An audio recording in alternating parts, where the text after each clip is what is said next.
Hi guys, my name's Louise and I'm a life coach and a heavy vehicle and plate mechanic trainer and assessor. And today we're going to be talking about life coaching. So I know that for those of you who have been on my journey for a while, you've seen me transition from mechanic to mentor to trainer and assessor, and now in this position where I'm life coaching and freelance training. It has been quite a journey, and I know that it's the changes just kind of happen over time, and for me it feels like a natural progression um, through the stages. And I really want to kind of break down what life coaching is, or coaching in general, because for me I had a perception of what coaching was, and now being very involved in the world of coaching, I see it differently, and I see it as a way that it can benefit everyone. So I googled what is life coaching. So, put simply, coaching is a process that aims to improve performance and focuses on the here and now rather than the distant or past future. Coaching is unlocking a person's potential to maximize their own performance. It is helping them to learn rather than teaching them. So, for me, like coaching is about asking those hard questions. So, the questions that you're avoiding, so anything like, why aren't you, well, how come you're not doing A, B, and C? How come you're staying in this workplace? What are your real goals? How do you feel about this? And holding space. The answers that we can come up with, if someone just sits comfortably and engages us, and we can just let out whatever is flowing from our mind. And a lot of the times, once we find our thoughts come out in words and you hear them, so instead of just having them jumbled in your mind, come out of your mouth and then you hear them, sometimes you can put the pieces together on your own. But sometimes these questions are really, really, really confronting. They can be hard truths that get pointed out, and coaching's not about making you feel uncomfortable or, making you so uncomfortable that you're going to have to make change. It's about realizing the real reason why you're doing things.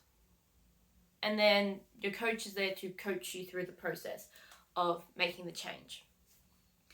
Before I discovered coaching, I just thought it was all mentoring. Mentoring is good, and I actually tried to look up, the difference between mentoring and life coaching, and a lot of the stuff that I just found was, in my opinion, life coaching is blah blah and mentoring is blah blah. From the way that I see it, coaching is more of a formal structure.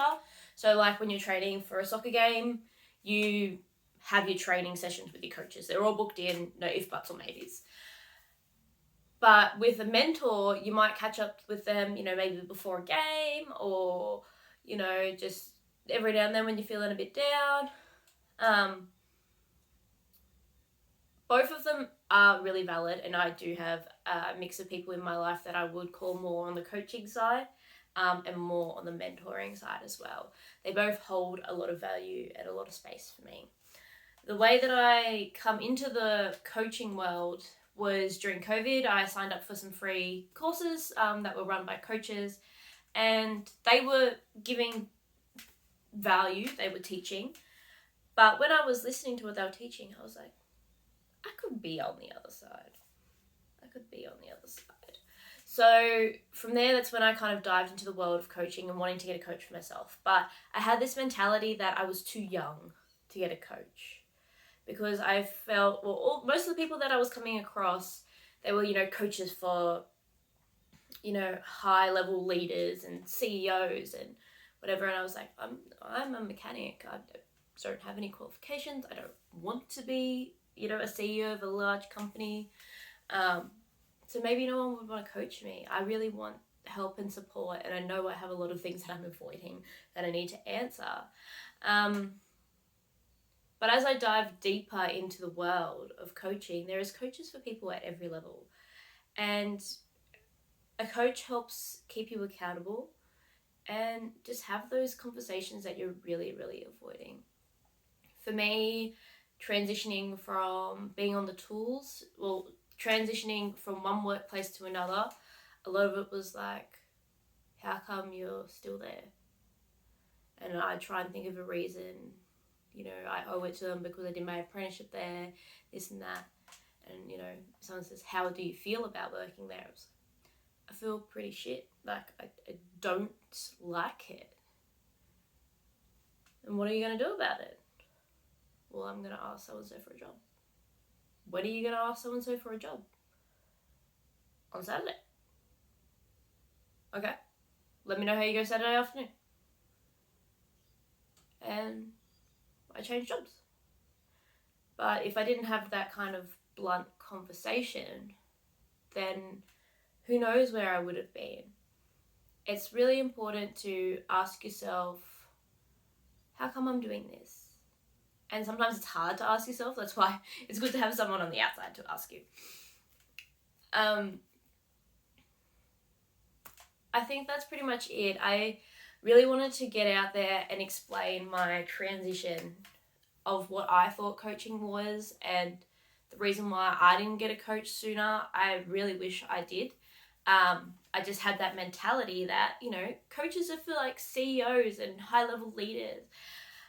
But no, coaches are for anyone. If you want to take that step, you know, even recognizing you want to move workplaces, recognizing that you want to get better and become an expert, if you want to become a leader, so going from on the floor tools to becoming a supervisor, that can be quite a transition. Moving workplaces, I think I said that already. Changing trades. I know a few people in my network are in the process of thinking, yeah, maybe another trade will be cool. It could be. You got to give it a go, and you got to see why you're doing it. What's your passion behind it? There's lots of different transitions and lots of different types of growth that we can have, and it really speeds it up having someone there to be like, let's do this. What's your plan? Let's put the plan in place. Yeah, so I know this is a bit of a different one than I usually do, but I really wanted to explain my transition into this coaching space and why I'm here. And the people who ask me the hard questions are the ones that really got me to succeed. And asking yourself the hard questions and having someone, you know, sometimes ask the ones that you're avoiding and then support you through what the answers discover, you can really achieve some amazing things. All right, guys, so this is me coaching. Look, guys, I just want you guys to do your best. I love and support all of you, and I really want you guys to just keep on smashing it. Please contact me if you would like to chat, if you think I could be the coach for you, or if you just want to have a good old vent. Please, I love hearing from you guys. Keep on smashing it. I'll talk to you next time.